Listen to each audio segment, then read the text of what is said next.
வாழ்விலே நீர் பாராட்டின தயவுக்கெல்லாம் நான் பாத்திரனல்ல.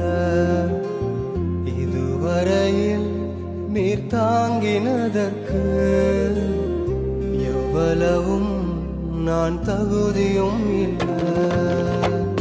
என் வாழ்விலே நீர் பாராட்டின தயவுக்கெல்லாம் நான் பாத்திரனல்ல.